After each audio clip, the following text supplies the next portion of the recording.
The latest episode of The Mandalorian goes to a weird place, but at the same time, it also reintroduces a location and characters we have not seen for some time. Spoiler warning, this is a full in-depth review of The Mandalorian Season 3, Episode 6. You've been warned, make sure to hit that subscribe button. Here we go. Yes, both Woves and Koska Reves are back and now commanding Moff Gideon's Imperial cruiser.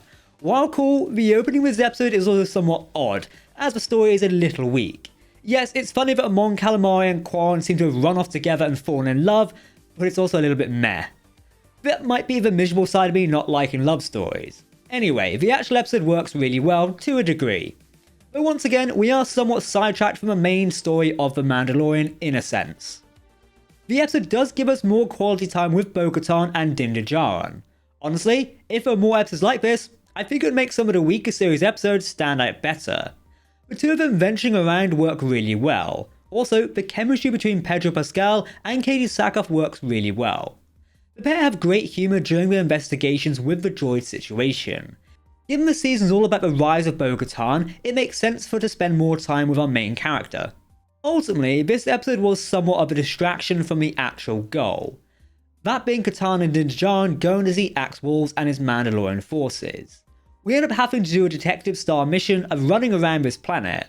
Well yes, it's totally fun, it is the Mandalorian format of getting distracted from the actual task and having to run around and do 101 other things before getting to the point.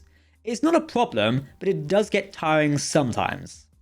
The subplot, while cool at points, does end up feeling like it's disposable, because it is. Does it actually serve anything for the overall story? It may do eventually, but ultimately it does not right now.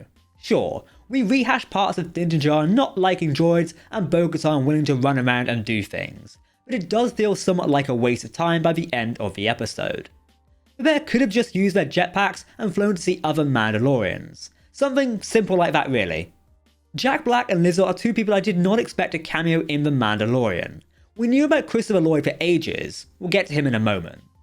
While out of the blue, these two actually do really well together in their roles.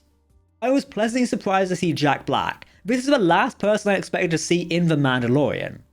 Though they are here for minor cameos and nothing more, they do give Bo-Katan and Din Djarin the key to the city, all on knighting Grogu. Not a total loss, I guess. Realistically, and unfortunately, you could cut the half-hour middle part of this episode and it would not really change anything. I know some have said this about the New Republic episode with Elia Kane and Dr. Pershing, but that built up more of the overall Star Wars world and worked up two established characters, who are not the main characters. While yes, this episode could do the same, I don't see us returning here anytime soon for any reason, unless one is made up. Christopher Lloyd is a fantastic actor, therefore I think we got carried away with the idea of him playing some large role in The Mandalorian's third season. However, here we find him in a minor role, and it's not super impressive. Ultimately, he is the villain behind the droid issues on Plaza 15. I'd say that feels somewhat wasted as an actor in The Mandalorian, especially when we had theories about him playing a Mandalorian cult leader, or perhaps a Dark Jedi Master from Star Wars Legends. Obviously, it's awesome to have Lloyd in Star Wars in the first place. Still, I feel like he could have been utilised more, rather than your typical Noir fashion villain we see here. We've known for some time that Bo-Katan had lost her Mandalorian followers. Here we see the full extent of her former forces. They've built up a sizable fleet of warships and transports, as well as having many in their ranks. We've been wondering if Bo-Katan would take back her forces for some time now, and here in this episode, we see that come to pass. I was expecting a more deadly fight between the pair, perhaps some blood is drawn or maybe a stab or two, but I remembered this is Star Wars, and sometimes that's a little OTT for what's actually going on. The Darksaber is now back in the hands of Bo-Katan. All she needs is a Mythosaur, and really she's the complete deal for a Mandalorian leader.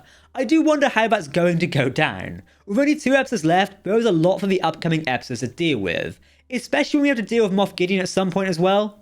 I think the biggest reveal of this episode is figuring out how to get the Darksaber back into the hands of Bo-Katan. Thankfully, Din Djarin has a way of doing this.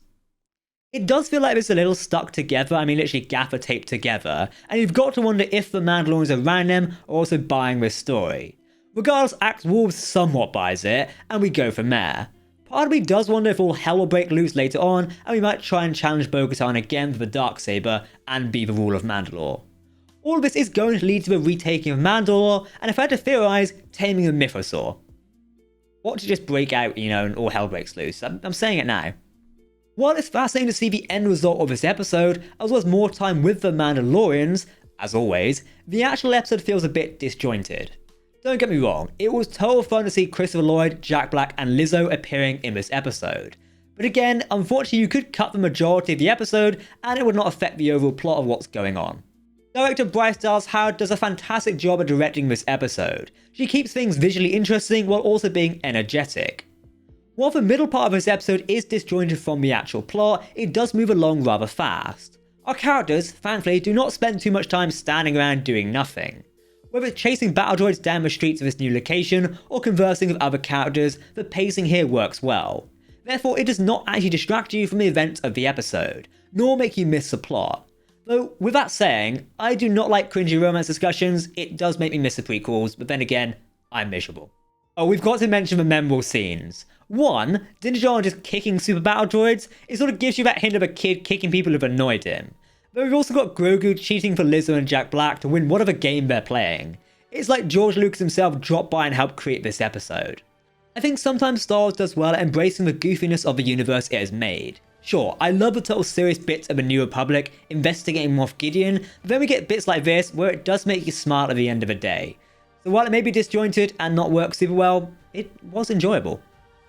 Okay, Exalted Ones, that's myself on Star Wars Now. What did you think of today's episode? Don't forget to hit that subscribe button to keep up to date on the latest Star Wars news, lore and more. You can also follow us on social media as well, but make sure to let us know what you think in the video comment section below. Because if you're watching Star Wars and talking about it, we want to hear about it. Okay, that's it myself. Today I've been Captain Jack on Star Wars Now. Thank you very much for watching, and may the Force be with you.